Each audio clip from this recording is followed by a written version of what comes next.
I'm Jody Avirgan. Have you heard of Blue Apron? Well, now you have. Blue Apron's mission is to make incredible home cooking accessible to everyone. The country's #1 fresh ingredient and recipe service, fresh, high-quality ingredients make the difference, so it's important to know where your food comes from. Plus, it's affordable, easy, and full of surprises.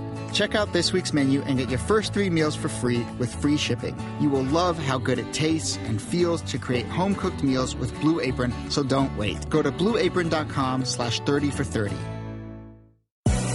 Welcome to the Right Time Podcast.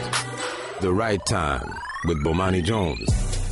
All right, so the NFL came back this weekend. I believe we were all very excited about the prospect of the return of the NFL, and it came. And, I mean, that was nice of it, right? Like, I guess you guys, thanks for stopping by. Shannon, was there a good game on Sunday that nobody told me about because I was looking up and down? Like, I watched parts of a lot of those games. I guess the closest thing we had to a good game was, what, the Titans and the Raiders? I think the NFL is doing us a favor here at ESPN and waiting to have their good games tonight from Monday Night Football. Oh, that's what it is. Oh, that's what it is. The NFL is a company, man. Yeah, that's how we got here. Now, we got a wide sampling of mediocre games. And look, it's cool. You can't expect everything to be a shootout, to be super exciting. Oh, I guess Falcons-Bears was kind of good. Anyway, Giants-Cowboys, got that one last night. Ezekiel Elliott playing because he'll play for the rest of the season. Apparently, they must have had, forgotten to put that on the production notes at NBC where they decided how are we going to handle the Ezekiel Elliott thing because the man, Chris Collinsworth, was like, you'll forgive us if we, there's things with him off the field, but you'll forgive us if we'll talk about him as a football player. And I'm like, oh, that's what we do now. Like, how do we make the decision that this is going to be the time that we do this? And I'm, legitimately curious as to how it was the decision was made that this is the time that we're going to do this. Because on one hand, you could be like, yeah, but he plays for the Cowboys. They try to push it away. Nah, man, the NFL will bring their dirty laundry up whenever they need to on a broadcast, right? Chris Collinsworth was just like, no, I just want to talk about how dope he is. Like, do you have money on the game or something? But anyway, we had that, and we had the Giants. Principal McAdoo and company, although he can no longer be Principal McAdoo, I guess, because of his new haircut or hairstyle he's got. He is now a brushback all-star. So, Shannon, what are you saying? What job did he move to? Yeah, he's head of security McAdoo now. Yeah, I saw what you say. We talked about it before, and he looked like he got one of them briefcases that's hard on the outside. But I don't even know if that's what's going on with him right now. Like, I'm really at a loss. He looks a lot like midlife crisis. Like, I get a lot of midlife crisis out of him, as though he is going to leave work and immediately hop into the brand-new Mazda Miata he just purchased and hasn't told his wife about yet. Shannon, you think he got a bomber jacket? Like, that's what he looked like. He looked like a man who owns a bomber jacket. Without a doubt. He still has his bomber jacket. There he is.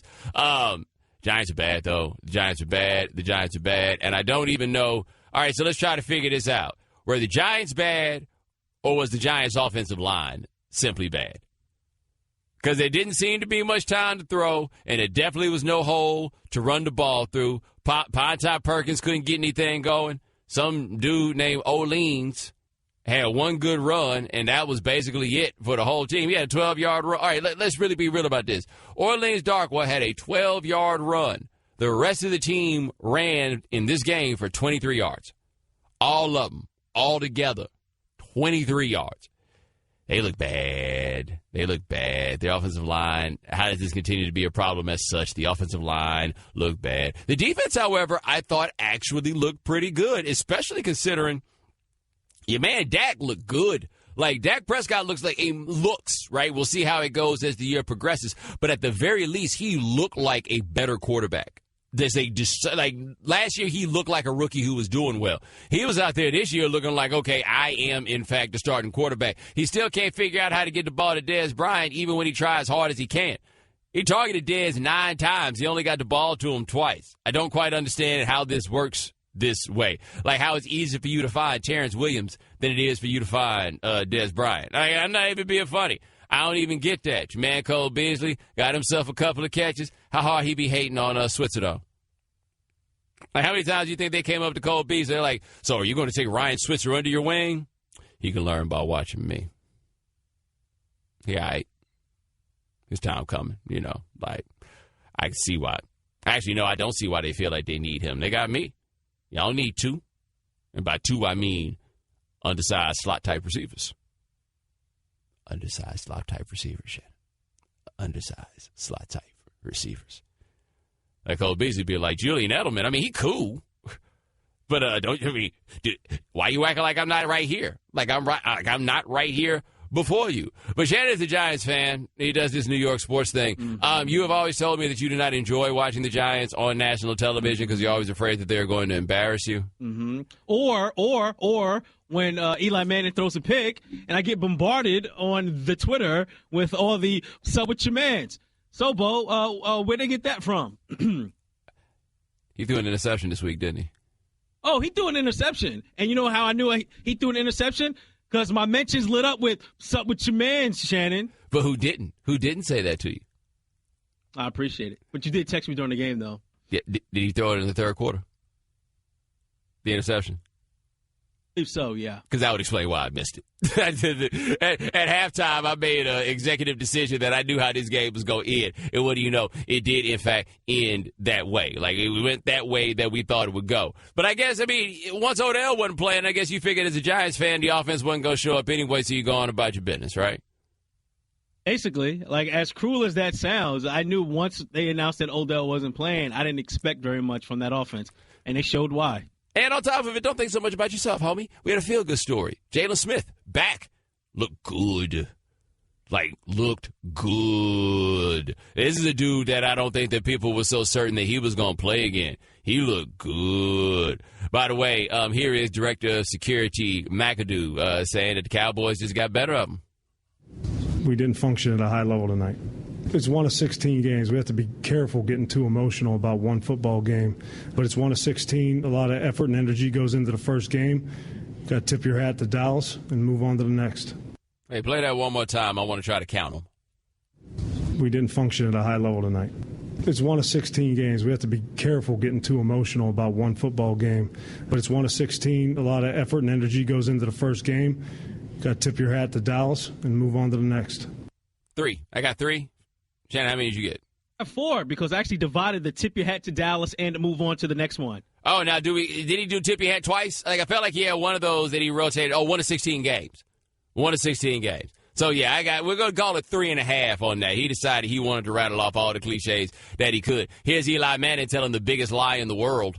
Hey, obviously he's a tremendous player, but we got players. We got to play better than that. We got to we got to do a better job finding completions on third down, converting those third downs, and we'll do a better job of that. Actually, no. To be fair, he is not lying there. Odell Beckham not playing is not the problem. Odell Beckham playing is often enough to obscure the problems. But him playing or not playing is not the problem. I just don't understand. Like, they're not in the same situation as Seattle, where Seattle has an awful offensive line, but Seattle's decided that they're going to try to go low cost on the offensive line, which to me is the equivalent of saying, I like nice cars and I want a nice car, therefore I'm willing to endure one-ply toilet paper. Like, I feel like my booty too precious for one ply. I feel like Russell Wilson got to be like, I'm not booty, but I'm too precious for this one-ply toilet paper that y'all have directly in front of me. But Odell, him not playing is not the problem. They just had these other problems, and they seem to all be the line, right? Because even if you're like me, and you're not that wild about Eli Manning, I don't know what Eli Manning's supposed to do if nobody can block for him. These receivers seem to be, like, halfway talented enough. Now, Pine Top Perkins and the crew, I ain't never really, I don't know who any of them are. Maybe they might be good, but other teams find a way to pull it off of running backs that I've never heard of. How you going to come out here and just not have anybody that can block up front? Anybody. What you saying? He say the best lineman is the guard that they drafted to be a tackle, which is never good news?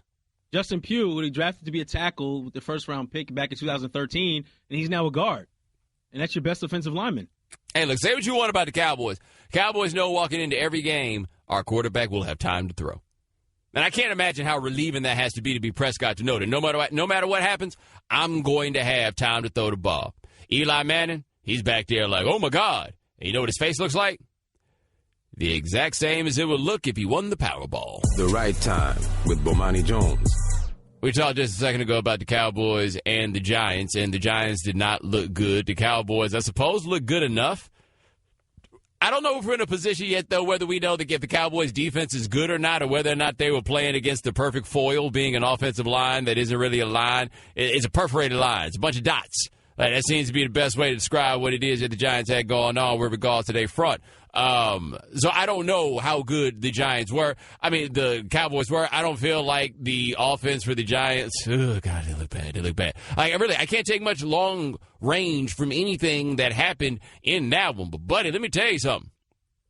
I feel like I watched a handful of action around the league, and the quarterbacking was so bad, so bad. Here's how bad the quarterbacking was. The quarterbacking was so bad that we were trying to put together a poll of the quarterback that had the worst Sunday. And, Shannon, we got 4 quarterbacks on there, right? Can you rattle them off for the people? Yeah, we asked which quarterback had the toughest Sunday. We're just limited it to Sunday since we're not done with the entire week 1 yet. And we went with we have Tom Savage, who lost his starting job to Deshaun, who lost his job and got pulled after 1 half. We also have Scott Tolzien, who threw 2 pick sixes. And we also have, I just went blank. Brian Hoyer. You got Brian. Oh, boy. Brian Hoyer. That was awful. And we have Andy Dalton. Yeah, who had, 5 turnovers. Yeah, now stop and think about this for a second. Joe Flacco faced up against Andy Dalton.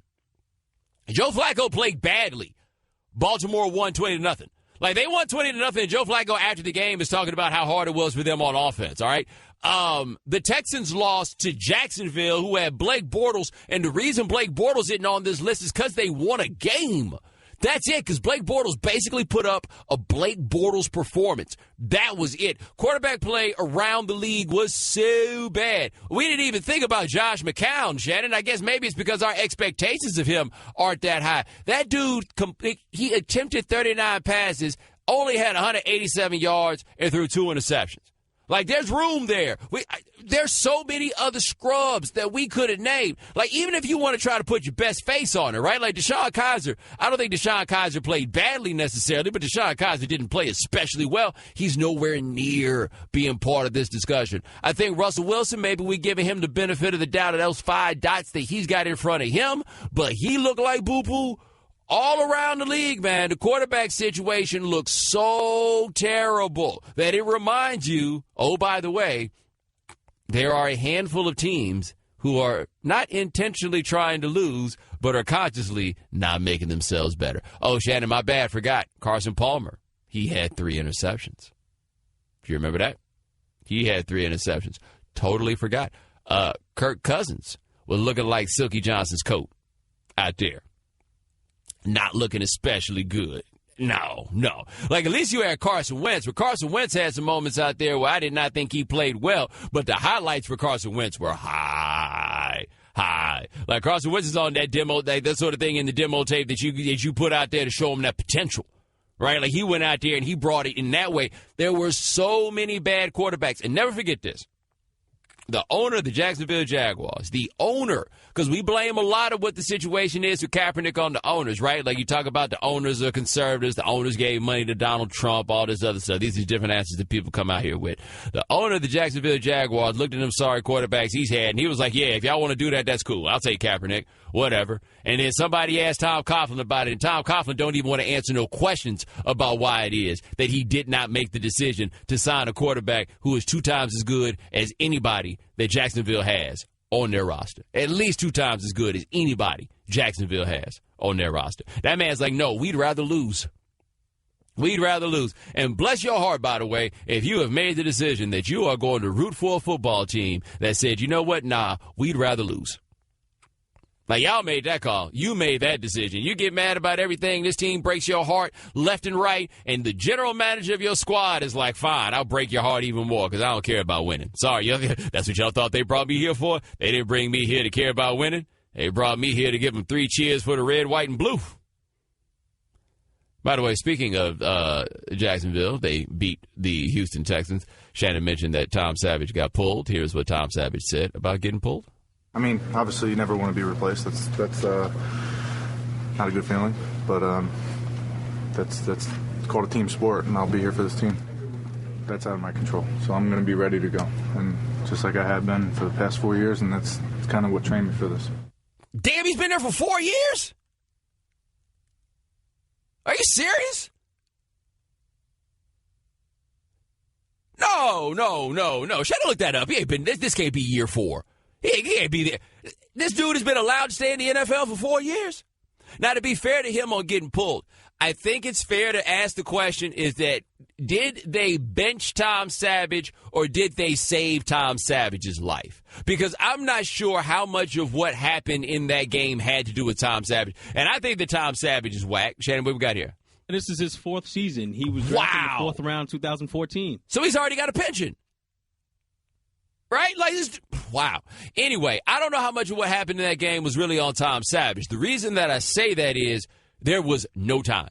No time. Like, part of why I would have considered putting Deshaun Watson in the game there is basically Tom Savage cannot protect himself. At least Deshaun Watson has the option of running away and trying to save his life. Tom Savage is a statue. He just dropped it right back like, oh, my God, oh, my God, oh, my God, oh, my God, oh, my God. Oh, my God, oh, my God, oh, my God, what am I do? What am I do? Somebody get the ball. Like, I watched on one second, like, I watched 3 plays in a row, I felt like, at some point in the second quarter of that game, where it was unreasonable to ask him or anybody else to do anything, given how little time he had. There is one player in the NFL who is holding out right now. You know who that is? That's Dwayne Brown, the left tackle for the Houston Texans. And I feel like if the Texans don't call that man and just say, name your price, if you are Tom Savage, you got to be like, what, y'all ain't got no respect for me? Like, y'all don't care about what happens to me? And now Deshaun Watson, I think, winds up, and the Texans generally wind up in an awkward situation. Because Deshaun Watson, I do not think he is ready to play in the NFL. I just don't think that's the thing right now. I don't think it's positive for his long-term future to throw him out there. But if your first quarterback can't protect himself, I don't know what you're supposed to do. And this is something that happens to guys who can move very often, where they wind up getting thrown into the worst situations simply because the guy above them cannot protect themselves. Shannon, remember that year at Virginia Tech when they were supposed to redshirt Tyrod Taylor? And then they went out there, and it looked so bad with Sean Glennon, and that they talked to Tyrod about playing just because the other guy couldn't save himself behind the offensive line. Man, they brought him in on the road at LSU as a true freshman because Sean Glennon looked so bad. And not just against any LSU team. That was that LSU team that looked like it had 15 men on the field. It was like dudes was jumping out of manhole covers to come out there. But the year after that, remember, they said they were going to redshirt him. And then they threw him out there for one game. I think it was against East Carolina. And they were like, oh, no. We can't do this. This is not an option. So a year where you had decided that this dude should redshirt and it would be better for him to develop, you can't do that because the other guy's too slow to save himself behind your bad offensive line. Now, what in the world good does this do for Deshaun Watson? By the way, the so-called quarterback whisperer Bill O'Brien, here's him explaining why he pulled Tom Savage. The decision to go with Deshaun really didn't have a whole lot to do with, you know, it had more to do with could we find a spark, could we find somebody that could maybe make a play that could escape the pocket, you know, things like that. I thought that Tom really hung in there and played very tough. But, you know, we had a hard time protecting him, and so I just made the decision to go with Deshaun. You got to be, like, I understand if you're Deshaun Watson, you want to play, but I'm sorry, I feel like that's insulting. It's like that thing they say about preseason games, right? You want to pull your starters in the preseason game because you don't want anybody to get hurt. What, you don't care if I get hurt? Like, you throw me out there. You don't care if I get hurt? I'm the damn future of the franchise. No, don't throw me out there until Tom Savage is actually hurt. You afraid he might get hurt. Why? Because if I get out there and you afraid I might get hurt, y'all going to leave me there till I get hurt. What's up with that? So many bad quarterbacks, we didn't even have a chance to really talk about Scott Tolzien. The Right Time with Bomani Jones. Our guest join us on the Shell Pennzoil Performance Line, just like our next guest. Check him out in the locker room, Sundays, midnight to 2 a.m. His name is Jeff Schwartz. Jeff, now you played on that New York Giants offensive line not too long ago. Are the problems they're having those a strategy or just a talent? It's a talent problem. I think their offense is predictable. There were times when the Cowboys would shift their defensive line exactly where the Giants are running the ball. So that's a scheme issue. But generally, they got beat on just one-on-one pass protection problems, which is a talent issue. You can only scheme that up so many times. And the Cowboys' defensive line, I mean, they're not scary. They're not anyone that you're going to worry about. So it's got to be troubling to put up a performance like that. I know Odell was not playing, but that's not an excuse to rush the ball for 35 yards and get Eli hit all game. Yeah, now I was asking you about Odell. Obviously it makes a difference having him there, but how much of what happened last night would change just by having another receiving option? Well, for the Giants, apparently a lot. I mean, the times when Odell has not played, like in 2015 when he didn't play against Minnesota after he got suspended with the Norman incident, the offense was dormant. When he doesn't catch a lot of passes, and last season the offense didn't do very well. If you watched Eli last night, he looked often to Sterling Shepard, who was playing the role of Odell in that game. He took his spot. I mean, he relies so much on Odell and what he can do after the catch. It's short passes and long runs, and they need an explosive weapon like that. And for the life of me, I don't know why they didn't go after Brandon Marshall more. The offense just looked really disjointed. We're talking to Jeff Schwartz on the right time. Now, you played with Odell. What do you think about the noise that surrounds him as a personality, given how important he obviously is on the field? Oh, all the guys love him. I mean, what it comes down to is how you play on Sundays. So if his antics get to a point where it affects his play, which it has not, then that's a time when players and his teammates would get upset with him or maybe tell him to reel it in. But until that happens, I don't care. No one cared. He was great in the locker room. The guys still like him. He's lighthearted. He enjoys himself. And the thing about it, too, is he practices really hard. And he does these catches in practice as well. I've seen him make catches almost better than he does in the game in practice. So you really can't even fault him for work ethic. The guys love him. That's not a big deal. It's more for the media to talk about. All right, we're talking to Jeff Schwartz here on the right time. So is there any team that surprised you this weekend, good or bad? Well, there were more, I think, bad surprises. The Bengals offense, non-existent. I think the Giants, non-existent. The Texans, non-existent. But some good surprises, Jacksonville. I mean, I didn't see that coming. Did you? I mean, we talk about all the talent they have on defense, and they finally showed it yesterday. I watched, actually, I don't know why I put myself through it, but I watched all 10 Jacksonville sacks this morning. And a lot of it's just individual guys winning reps. I mean, they finally look like the talent that they've drafted, the talent they brought in, and they won a game how Tom Coughlin and Doug Marrone want to win, which is Bortles throwing for 125 yards, Fournette rushing for 100 yards, and getting 10 sacks. I mean, that's how they want to win football games. I mean, speaking of the Texans, Dwayne Brown has to have all the leverage in the world right now, doesn't he? Yes, him and Odell. They both have leverage. Dwayne, there was – look, I get you're going to get beat, but there was a play where the left tackle actually panked. He knocked down the D-end and then just stopped playing. And Fowler got up – I think it was Fowler – got up and sacked the quarterback. Like, you have to finish plays. And that's what makes Dwayne Brown valuable is he can block guys, but he also finishes really well, and he brings attitude to that team. So Rick Smith needs to call him and get him back in the building. All right, we're talking to Jeff Schwartz in the locker room on ESPN Radio here on the right time. Now, quarterback play across the board seemed to be pretty bad. Some of it was backup type guys that happened to be in there. But what did you think watching quarterbacks across the league this week? Yeah, it's a pretty boring week of football. I mean, a boring Sunday. I mean, just the guys don't practice anymore. Guys don't play in the preseason very much. There's less practice reps now. I think defenses tend to be ahead of offenses when there's less practice time. Guys will catch up eventually, but it was a pretty bland weekend of football, especially for the NFL. I mean, it was kind of boring, quite honestly. I was surprised. I mean, there could have been, the Packers-Seahawks I thought would have been an excellent showdown of two great quarterbacks. It ended up just being a showdown of offensive lines not playing well. And it was sad because I was looking forward to this weekend of NFL football. Now, what do you think about the Seattle strategy generally? I mean, we talk about this every year where they basically just try to take 5 big dudes, like they get bouncers for clubs and try to turn them into an offensive line in Seattle. Like, what do you think about the Tom Cable experiment? It doesn't work. They've actually spent the most equity on draft picks in the last 5 drafts. They drafted the most offensive linemen. But they don't pan out. They draft guys with huge upside but are very raw, which doesn't work in the NFL anymore because of the way we practice now. There's no time to develop linemen anymore, especially for an old school coach like Tom Cable who's used to doing things one way, which is the pre-CBA. You practice all the time. You have all this time on the field. You can get after it. You can drill guys and work guys, and it's not that way anymore. So it's better to draft a player who might not have as much upside but is going to be a good football player in the NFL. And Seattle's just drafting guys with giant upside that don't ever get better.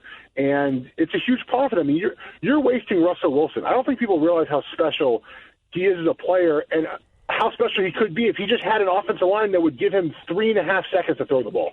Now, you played in the spread in college, and what you hear a lot from these NFL guys is that the spread is not developing guys to be offensive linemen. That's part of why Seattle always feels like they can do things like convert guys. What do you think about that argument, though, that there's not enough preparation coming in, and therefore you might as well just try anybody else? Well, I don't agree with the last part of that. I mean, that's ridiculous. I don't converting D tackles to O-line in the NFL does not work very often. I know it's worked a couple of times, but I do think that college spread offenses play a huge part in this. However, there are some spread offenses, I'll tell you that. There's certain types of spread offenses, right? There's the throw it around, the air raid spread offense. There's the zone read one. And then there's a spread offense like Ohio State. They're in the shotgun, but they're running pro-style offensive plays. Their linemen are in three-point stances. Notre Dame's the same way. Wisconsin is a pro-style. Iowa's a pro-style. It's no surprise that the best young linemen are all from the same schools, because those are schools that still teach offensive line play in college like they would play in the NFL. So you have a lack of talent, not a lack of talent, a lack of technique in college, transfer to NFL where you practice less, and it's a recipe for disaster. All right, that is Jeff Schwartz. Check him out in the locker room, ESPN Radio, Sundays, midnight to 2 a.m. Eastern after the Sunday night game. Also follow him on Twitter, at Jeff Schwartz. Jeff with a G, but he's cool, unlike the other Jeffs with a G. My man, thanks so much. I appreciate it. Yeah, take care. Thank you. Okay, Kevin, for the grand prize of $1 million, what color is the White House? I know this. 5 seconds. Oh, switching to Geico could save you a bunch of money on car insurance? Okay. Judges? That's true, Kevin. They'll allow it. Congratulations. You're a winner. Woo! Geico, because saving 15% or more on car insurance is always a great answer. The Right Time with Bomani Jones. NFL action has returned. We had a few games that we thought were going to be good yesterday. I don't know how many of them actually turned out to be good, but we thought that counts, so forth and so on. The Packers and the Seahawks, which has turned into a rivalry of sorts. They seem to play every year. It's really also. I don't understand this, because the Packers and the Seahawks seem to play every year. But Shannon, wasn't it also a stretch there where it seemed like the Panthers and the Seahawks played every year? Yeah, it was a weird thing where you had an NFC West team and NFC South, and essentially it seemed like for a 3-4 year stretch they played every year. But how could that also happen with an NFC Central and an NFC? Somehow Seattle drew these two. These are their off-division rivals. I don't have any idea how this works, but they seem to play them all the time, right? And there have been momentous games there. There was the NFC Championship game a couple years ago where Russell Wilson drove it down at the end. I think it was in overtime to get that W against the Packers. There is the game with with the substitute referees. You remember that, where we had the substitute teachers? And for some reason, there was two refs that had made the call, and one ref decided to listen to one and not the other, and then it ended the lockout. That's all part of this series. The Fail Mary. Yeah, I got a whole different set of observations about that whole situation that I don't want to share at this moment, but I'll tell you at another time. All I'm saying is that whole moment was a microcosm of life at work for a whole lot of people like us. Maybe not like you, but like us. Anyway, a couple thoughts on that game. Number one, what are you supposed to do behind Seattle's line? Green Bay's line was not especially good itself, but Seattle's line was so bad. And it's so crazy that we keep talking about this team like they're a legitimate Super Bowl contender, while every year being fearful that they don't have an offensive line. And I can't think of any situation prior to this where there's ever been a team that we thought of as consistently perhaps being a Super Bowl contender where they got this one problem. Oh, this little small thing, our offensive line perpetually stinks. Right? Dallas, everything we think Dallas has is on the basis of them having an offensive line you can count on walking in the door. We have no idea what the deal is with Seattle's offensive line. No wonder their defense be so salty. Right? Of course they're so salty. They don't need to be salty at the office. They don't need to be salty at Russell Wilson. They need to be salty at them dudes from between 50 and 79, because they seem to be what the issue is with that team all the time. And they looked bad. They can't pass block. They can't run block. Russell Wilson out there running for his life. Plus, they like to get some running backs in there that you ain't never heard of. Johnny Carson or whatever his name was, they put back there. Seattle's just look, we decided that we put the money on keeping this defense together, which is a choice that I thought was understandable on a number of levels. And you have to remember that the best players on Seattle's defense are basically around the same age. right? So Richard Sherman was drafted in 2011. I think Cam Chancellor was drafted in 2011 or 2010, one of those. Earl Thomas was drafted in 2010. Michael Bennett came into the league in, I want to say like 08, 09, somewhere there. But like all these guys are basically clustered around the same ages, which meant they were all due to get paid around the same time, which meant in order to keep that defense together, you were going to have to find ways to make the money work in other places. And so they've tried to draft offensive linemen to get young guys out there. That hasn't worked because maybe you could get them for the cheap. That hasn't worked. They kind of sort of got a nickel and dime it in the wide receiving core. They got Doug Baldwin. He turned out to be a pretty good receiver, but they kind of got a nickel and dime it around there. Like on offense, it's all about we're going to try to scratch this together. And so Seth Wickersham of ESPN had written that story about Seattle saying how they had the tension and the defense feels like they're held to a higher standard to the offense, and that's frustrating everybody. And that's totally correct, except for the fact that y'all the ones that's making all the money. Now, granted, Russell Wilson makes a lot of money. He makes a lot of money, but y'all make the money. And this is what it takes. Y'all are going to have to be the ones to carry this all the way through. I just don't know how much carrying they're going to be able to do because, I mean, the Packers, like, their defense is not monstrous, right? Like, I don't feel like that's a team where the Seattle's like, yo, we're going to have to really bring it in order to get it done against a Titanic unit like that. No. I don't really feel like that was what it was. They just didn't have it. And then, like, Seattle couldn't keep the ball. Like, I imagine more frustrating for the defense is not even so much the idea that we're asked to carry you, but can I get a break? Right? Can we get over here and breathe? What they call it? Can I get a blow? Like, is a blow too much to ask? Can your boys get a blow? And they can't. Shannon, they were on the field for 20 minutes and 47 seconds. Excuse me. That's the Seattle offense. The defense was on the field for 39-13. Imagine how hard your chest would be just being on the field that long. You're going up against a guy like Aaron Rodgers with his snap counts and all the things that he does. And he's just Aaron Rodgers, right? And in spite of that, by the way, they held Green Bay to 6.2 yards per pass attempt and 3 yards per rush attempt. Like, the defense still brought it. The defense still played well. They still only gave up 17 points. Despite everything that we can point to, they still only gave up 17 points. Being on the field for 40 minutes, they still only gave up 17 points. I can't imagine how furious they have to be about that. I can't. Oh, by the way, here's Russell Wilson. This is going to shock you, but he swears it's going to be okay. I felt super clear out there. I think the rest of our guys did, too. Some guys made some big plays. We'll have to figure out, what we need to do to get a little bit better. It's really that simple. It wasn't like we were far off or anything like that. One or two plays, one, two, three plays there, here and there, we'd have had a chance. I almost had Tyler on that one. I thought Doug Baldwin looked really good today, too, getting open like always. I don't think anybody can cover that guy. And so we want to stay the course. We're 0-1. There's one game. We have to go prepare for next week. We play at home, and it'll be exciting to go back home. I should have started counting because the sound is too long for us to play it again. But, I mean, he never breaks character. He's the greatest method actor of all time. Andy Kaufman. The only person who breaks character less than Russell Wilson is Rick Ross. Like, that's a show we need to get together, right? We need to get Russell Wilson and Rick Ross together, see which one of them breaks character first. Who do you think it would be? Officer Ricky. Yeah, my money's on Rick Ross. My money's totally on Rick Ross. I don't feel like Rick Ross has as much practice at this as Russell Wilson. Like, I feel like Russell Wilson has been in the mirror giving these horrible quarterback speeches since he was 7 years old. Like, he has been training his whole life to not say a word. Like, how amazing might it be that, like, the Russell Wilson that Sierra knows is just a totally different human being than the Russell Wilson that we don't know. Like, Sierra knows, I'm saying Russell Wilson. I mean Russell Wilson. Oh, it goes back to the episode of Fresh Prince of Bel-Air when Carlton went to the hood. Yes, that's exactly right. That is right there. That's it. He was looking like a pirate.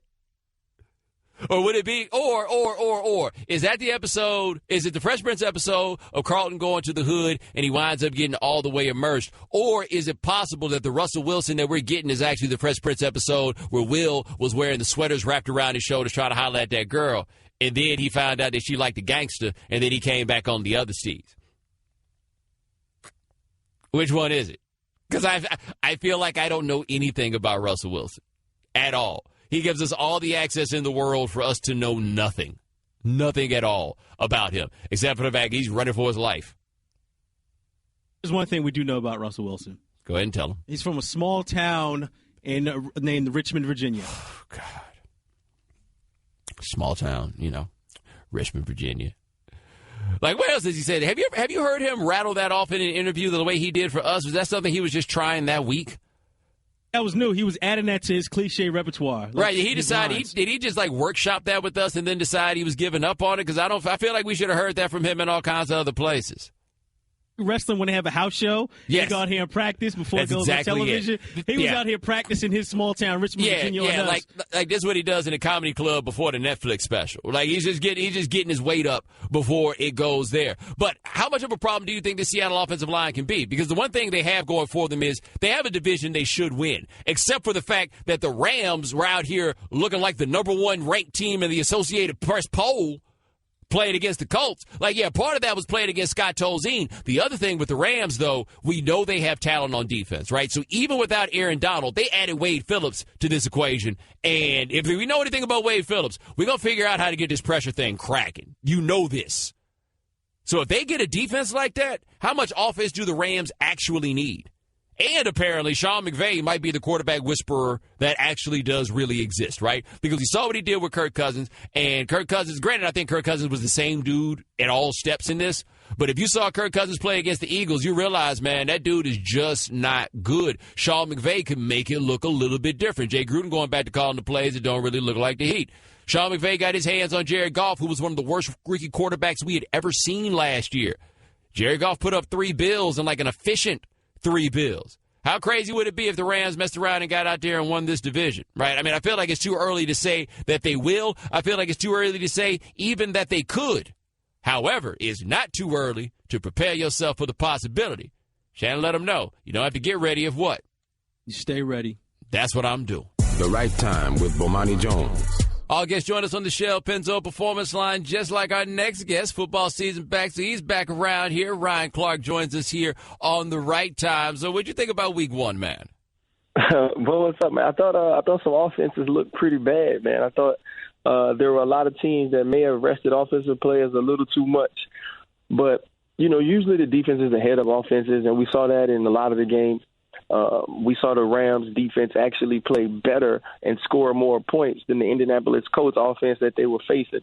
So those things will come around as the weeks go by. But as it started out, it was an ugly week, but we did get some good games. We got to see some good things when you look at Marshawn Lynch and what he can bring to the Raiders, the Packers-Seahawks rivalry still being heated. So it was a good first week. It's not over yet. We got 2 more games tonight. Now, you mentioned the Rams. How surprised were you that they looked that good? I knew the coach would look that bad though. I can be honest. You got Tremaine Johnson on one side, you have Joyner in the inside. Those guys getting pick sixes off of Scott Tolzien doesn't surprise me. Jared Goff being able to hit wide open receivers doesn't surprise me. And so, you're glad that Jared Goff takes another steps and is able to make NFL throws to wide open receivers, but he's supposed to. So going forward, they need to build on that and do that against some good competition because the Indianapolis Colts haven't done a good job of having someone to back Andrew Luck up. They also haven't done a good job of building this team up around him. All right, Dr. Ryan Clark of ESPN here on The Right Time. Now, it's already been announced that Andrew Luck will not start this coming week. Could they have possibly handled this any worse? Like, it seems like this should have been something, at the very least, they had some idea of how long Andrew Luck would be out, and now it all seems like they know, but they're just telling us week by week. Exactly. Like it's almost as if they're as caught off guard by it as we are. Yet they've known about his progression. They've known about his recovery all off season, and you don't address it. You don't go out and get a veteran that you can depend on behind him. And it's not just this injury, Bomani. Andrew Luck takes a lot of hits in the pocket. He's a guy that'll try to run and gain the extra large. He's missed games before, and to not have a backup plan after seeing what your team looks like when he's not on the field just doesn't make sense to me. All right, Dr. Ryan Clark here on The Right Time. Switching gears just a little bit, what do you think about the rookies that you saw out there? Like, I think DeShone Kizer, even the loss, was a lot better than a lot of us expected, along with some other guys. DeShone Kizer actually made the Cleveland-Pittsburgh Steelers game competitive. It wasn't the blowout or the whitewash that many people thought would take place. And then you look at some of the rookie running backs, I thought they did extremely well. Leonard Fournette going for 100 yards. Christian McCaffrey, even though the numbers don't say it, getting 20-plus touches and being a positive effect on that offense. You go to Tyreek Cohen in Chicago. I'm talking about could be the next coming of a Darren Sproles type player. So you had guys sprinkled in that did an amazing job this weekend, starting with Kareem Hunt on Thursday night against the New England Patriots. Well, you mentioned Leonard Fournette. How long will it be before he's seeing those 9-man fronts? Because as good as he was, oh, man, Blake Bortles was still bad. Blake Bortles was still Blake, huh? You know what, man? He's going to see those fronts very soon. You lose one of your starting receivers this weekend as well, so you're going to see some teams stack that box and make Blake Bortles beat you. And for the first 4 years he's been in the league, he hasn't been able to do that. We'll see if he's gotten any better or has any more confidence now that the team around him and surrounding him is a little bit better. All right, now I want to talk to you a little bit about the Giants, because the Giants look bad, the offensive line looked bad, Odell Beckham did not play. So how much does having him perhaps help their situation with the offensive line? It helps it a lot, actually, because he can give you that one big play. He can give you that huge splash play that changes the game. If you go back and think about the Dallas Cowboy game late last year when they beat Dallas in a close one in the Meadowlands, the game was tight. The reason they won is because Eli Manning threw a 4-yard pass that Odell Beckham turned into a 60-yard touchdown. It wasn't a game where the offense moved the ball up and down the field. And all offseason, we were so excited. The media so excited. Oh, my goodness, they draft Evan Ingram. Oh, my goodness, they have Brandon Marshall. Sterling Shepard's going to take the next step. This was all predicated on the fact of how much attention that Odell Beckham Jr. garners, how much you have to plan and strategize to stop him. Without him on the field last night, many of those guys looked pedestrian, and Eli looked like a bad quarterback. All right, talking to Ryan Clark of ESPN here on The Right Time. Speaking of looking pedestrian, the Steelers' offense. We talked about Deshaun Kaiser playing well, but did you expect more out of that Steelers' offense?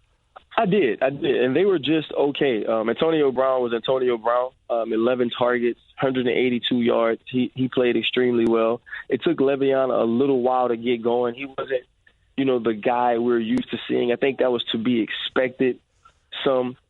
Ben looked like he had some rust to knock off, but we're talking about a quarterback that didn't throw many passes in the preseason. And so I think that those guys that come around, you start to see Martavius get some more play in the offense and get some more targets and be able to do some things a little more than he did on Sunday. And so I expect those things to change. All right, now you mentioned the Raiders a little bit earlier, and good to see Marshawn Lynch back, but were you surprised to see them come out the gate with a decent defensive performance? They did really well. I thought David Amerson came along last year at the left corner position. Carl Joseph is healthy now. You have Reggie Nelson, who's a veteran in the middle of the field. And we already knew what type of pass rush they had. So it was about getting corners that could cover people and make passing hard. Obviously, the Tennessee Titans are no passing juggernaut, but they did an extremely good job. And this team can – it won't be 13 every game, but if they can hold people and make them tough to score on and then milk the clock late in the game with Marshawn Lynch, the way he runs the ball and the physicality that he brings this team with that great offensive line, this is going to be a tough team to beat. And right now, after week one, this would be my pick to represent the AFC in the Super Bowl. All right, now last question for Ryan Clark. Before we let you go, we got 2 Monday Night Football games tonight. Which one are you looking forward to seeing? I want to see the Saints in Minnesota, and for no other reason than Adrian Peterson. I still think he's going to be running back by committee. I know he's not going to carry the load. He's still on a Sean Payton offense that's going to be pass first. But I'm excited to see him get a chance to go home and just give us that one run where he runs some guy over or runs away from somebody and has an opportunity to show the Minnesota Vikings he still has some power left in those legs. Now, are you a Dalvin Cook believer? I am. I think Dalvin Cook is an extremely good player, young player. Add some dimensions that Adrian Peterson didn't have. He's a guy you can use in the pass game. He's a little bit more of a scat back. So I think he will do well, but for him, it's going to be a slow acclimation into getting to those big plays that he was so accustomed to at Florida State. All right, that is Ryan Clark. Check him out, covering the NFL for us here at ESPN. It's good to have you back, my man. Good to talk to you, boy. Have a good one, bro. All right, man. You too. The Right Time with Bomani Jones. We were telling some jokes about Russell Wilson. It looks like somebody put their cape on. Let's hit the phones and talk to Fred in North Carolina. Fred, thanks for calling The Right Time. Hello, Bomani. Hello, Shannon. Good to talk to y'all. How you doing, Fred? By the way, this is the real Fred from North Carolina. You had another one on about a month or so ago, so just want to make the identification here. Understand. NC State fan, you ask about Russ. Russ is a freshman. When he had 3 great years at State, had to run for his life every time he was there, and he always had. That's what impressed me. True freshman. First time they interviewed him. Well-spoken, all the cliches, and I'm thinking, good Lord, he's been chased all over the place. People tried to behead him with no offensive line help, and here it is. Everything is positive. So Russ has been doing this ever since he was a freshman. Yo, you're right about that. I forgot about that year where they had to put him in there. In fact, he got that concussion his first game because he couldn't run for his life, and then finally just had to save himself. He wasn't even going to start, and he got put in as a true freshman. Iris was sitting in Cardiff Finley, and I said, oh, God, we're going to get killed. They went in there, and he took off, and for 3 years until Tom O'Brien decided that he was going to enforce discipline and let Mike Glennon play because he'd been there all year, and Russ was playing baseball, and he went to Wisconsin. He had to run for his life every year and kept us relevant and had winning records with him doing it, and always positive until, of course, he went to Wisconsin. But he graduated and did it the right way. There you go. Fred, always appreciate it, man, and good to talk to you. All right, 888-729-3776. Shannon, you remember that first year Russell Wilson was at State where they were so depleted that there was the thought that he might be returning punts? Had to get their best players on the field. They had to get whatever players they had. Even if that meant a quarterback returning punch, yeah. Yes. Whose backups were Daniel Evans and Harrison Beck. You forgot about Harrison Beck, didn't you? It's like it never happened.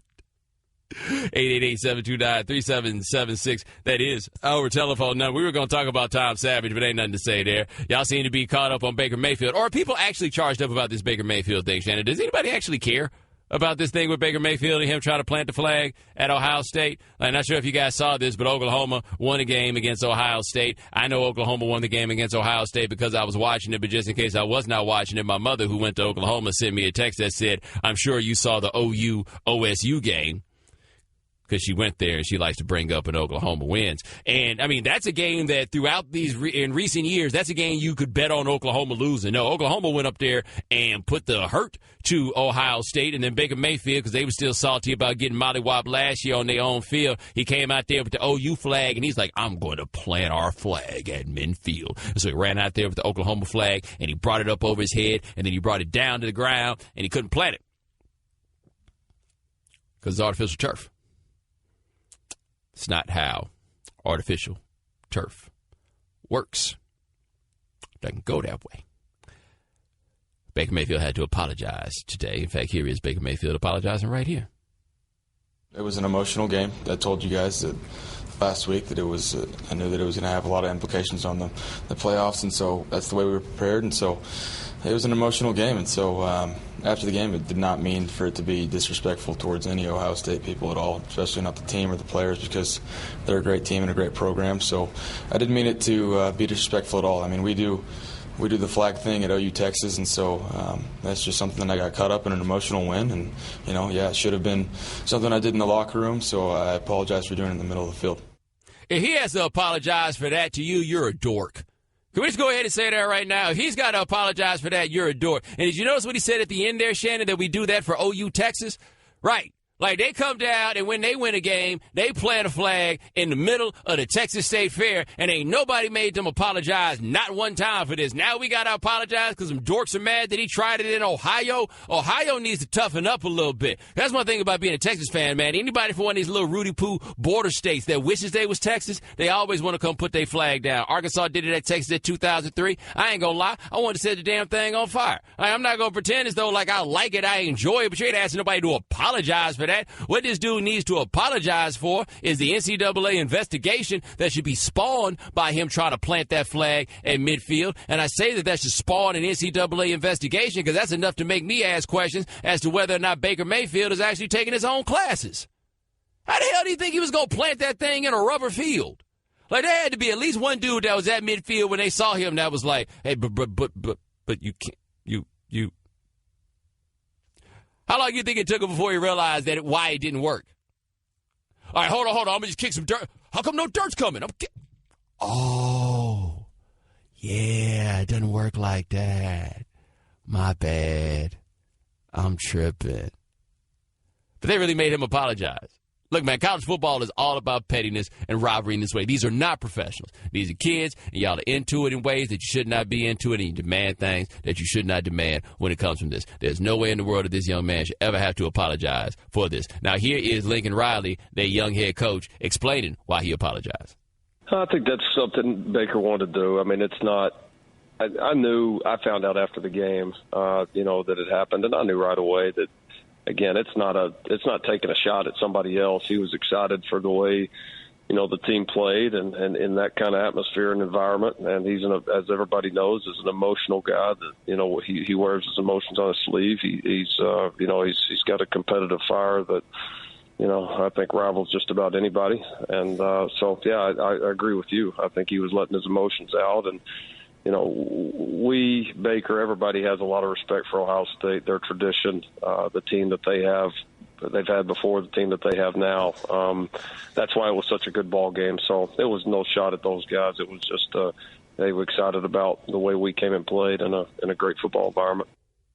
Now, he sounds like a dork. Like, everybody just sounds so weak right now when it comes to this. It's not like he took the Ohio flag and wiped his keister with it or anything like that. No, man, y'all showed up. Y'all want, if you don't want people to represent with, the names of their states and flags and stuff like that, then don't name these schools after states, man. Don't do that. This is what it is. This is about representing who y'all are, and I feel like you get to put an OU flag in a stadium. I feel like y'all got me out here defending.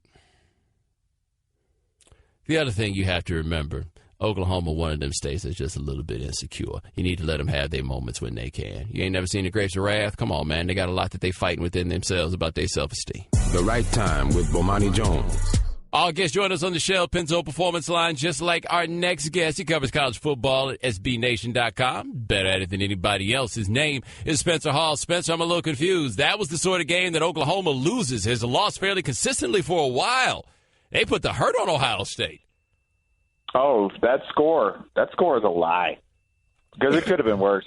There's 2 red zone turnovers, right? And that in itself killed a couple of scoring drives in there. And it really, that should have been, it could have been 40-17 or 42-17. It could have been up there because what they did was outgain them by 100 yards, gain more first downs to dominate the game with what? What was Baker Mayfield working? Who's his bell cow running back right now? Your Adrian Petersons, right? Your Oklahoma name back. He doesn't have one right now. He doesn't have a receiver either. Their leading receiver was, and I pointed this out today, and I will point it out for the rest of my life to show you how good Baker Mayfield is. His leading receiver was an H-back, a fullback who had 98 yards. That's all Baker Mayfield had. Himself, a fullback, and no regard for human life. It is amazing. Well, the one thing I find interesting with Baker Mayfield that's good for him is we can appreciate him as a great college quarterback without getting caught up in the other stuff. Somehow with Lamar Jackson, we've taken a referendum on him on how he's going to be the NFL, and we have forgotten. Holy smokes, he's good. Yeah, he's hard to talk about without saying things you can't say on the radio, right? like he's almost like FCC fine-worthy when you talk about how good he is. And the scary thing was, and I know it was against UNC's defense, okay? But watch Lamar Jackson and UNC. Just go watch the cut-ups. Go to YouTube. Somebody's already cut it up. Watch everything he did against UNC. His ease in the pocket, his decision-making, his flow, his understanding of that offense. He is now at the point where it doesn't look like he's working as hard as anyone else on the field because he's that good. Last year he was obviously faster, running around, obviously this thing that was a little more talented than anyone else working between the sidelines. He is now this thing that is just making good decisions and measuring himself and still getting as many yards. He had 6 TDs and over 500 yards of offense, and I swear he almost didn't break a sweat against UNC. We're talking to Spencer Hall of SB Nation here on the Right Time. Now, one thing that's interesting when people start talking about him and what he'll be in the pros, and I think they're fair questions to ask, but processing information isn't one of them, because Bobby Petrino basically tells his quarterback, protect yourself. Everybody's going out for this route.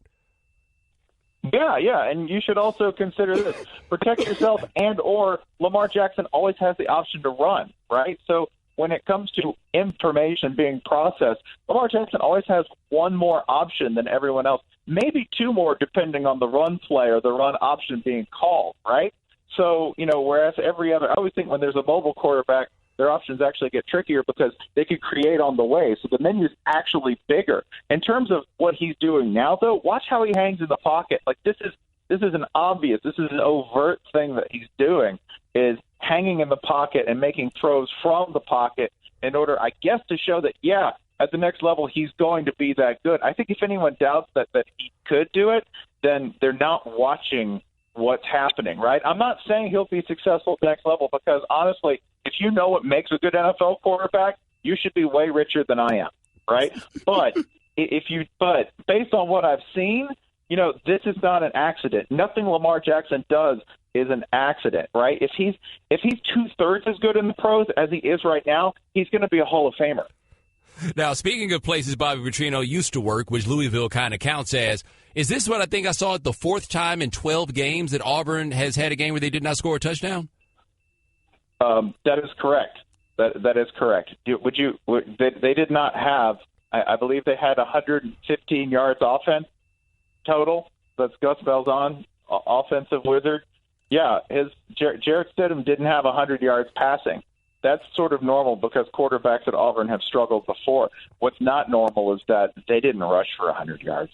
They were terrible on the ground, and that makes your quarterback terrible. There's something very, very wrong with that offense right now, and that's before you think about the fact that they had 11 sacks. Clemson had 11 sacks. That's a really good defense. When you have 11 sacks, there's some sort of nervous system wasting disease going on with the communication in your offense. Well, one thing, though, we've seen Auburn quarterbacks not throw well, but Jarrett Stidham is a top 100 recruit who was recruited to throw the ball, right? Like, this isn't Nick Marshall or any of these other guys. He's supposed to be able to throw the ball. So is this a matter, has the conference just caught up? I would put it this way. The best quarterback that Gus Malzahn has had as a head coach was a converted defensive back. And he has a top 100 passer who barely couldn't get to 100 yards and looked awful against Clemson, against a defense that's good, but they're not that good. So have people caught up? Yeah, it's entirely possible that they've caught up in terms of what Malzahn does and that they're not adapting. The rest of the season will play that out, but it's weird that over time what Tuberville became at Auburn, which was a defense-first coach struggling for anything like offense, is what Gus Malzahn's become over time. Well, I think the other moral of the story that we have here is that Cam Newton made a lot of millionaires, man. A lot of millionaires. All Cam did was make money. Like job creator Cam Newton. That's it. Just this an entire economy unto himself, unto this day. Cam Newton. There's a lot of people who owe Cam Newton money.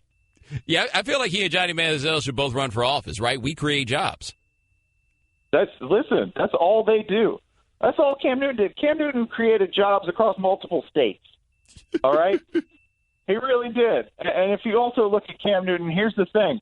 This is the like talent gulf between somebody who's really good in college and somebody who's not. If you look at somebody who's an amazing quarterback like Manziel or an amazing quarterback like Cam Newton, look at what happens afterwards to properly gauge the talent and ability of everyone else around them. Because after both of those people left their respective programs, there were some cold, hard facts laid out about what they really had, i.e., hi, Kevin Sumlin. But at least A&M with Manziel was there, had like first-round picks all over the offensive line, and Mike Evans outside, and Christian Michael, who's like a first-round talent. It was Cam Newton, Nick Fairley, and like 83 pips at Auburn. Yeah, you needed. Yeah, but the weird thing too is that when it came down to a championship, what did you need at Auburn? You needed Michael Dyer to not be down, right? And yes. I'm not going to get any death threats over a single radio spot, so I'll just say that, sure, Michael Dyer was down. Or he wasn't down. He wasn't down, Auburn fans. That's what I meant to say. Yeah, and all of this, you could be super talented, and you're still going to need, like, one obscure dude to get real lucky in a game to pull a championship off. We are talking to Special Hall of SB Nation here on The Right Time. Switching gears, am I tripping and thinking that USC looks scary good against Stanford? Like USC is legit national championship contender good? Yeah, they had 200-yard rushers. Like when people say, oh, man, that offense is just a typical Pac-12 skill guys on the outside with a great quarterback and some offensive linemen who can pass block. Nope. Go watch how they mashed out Stanford in the fourth quarter. It's kind of shocking. And I don't know if that says more about Stanford or USC at this point, but give USC credit. You know, they've got the ability to pass to get up and finish a game and pull away. If you don't watch, like, I will stump for this every time I write her on radio. I love watching Ronald Jones the second run the ball. He's a violent runner, just high-stepping, does that little mule kick, that little like Walter Payton mule kick when he wants to get free of a tackler. He's breathtaking. And as long as they've got that, the other thing is defensively, they were able to go toe-to-toe with Stanford and really limit them on the ground, which was a concern with the USC defense because they let Western Michigan rush for over 200 yards. They did not let Stanford do the same. So, yeah, they could be super scary good. I go to see them versus Texas on Saturday, and I won't tell you how that goes. I don't want to talk about that game. I don't want to talk about that game. I see nothing productive in talking about that game, and we now have to go, but I was definitely going to say about that USC team, credit to USC for having the courage to hire the most boring coach I've ever seen in my life, because apparently it worked. No, hired old Clay Helton, old no-drama Clay Helton, and they're just, perking along. Let's just look forward to, like, Clemson-Louisville, because now you get to see Lamar Jackson against a real defense. So if he's half as good, he puts up 250 and 3 TDs. That's all. That is Spencer Hall. Check him out, SBNation.com, also EDSBS.com. My man, thanks so much. I appreciate it. No, thank you. Thanks for listening to The Right Time Podcast. Please come back tomorrow for more. And don't forget to listen to The Right Time with Bomani Jones from 4 p.m. to 7 Eastern on ESPN Radio and the ESPN app.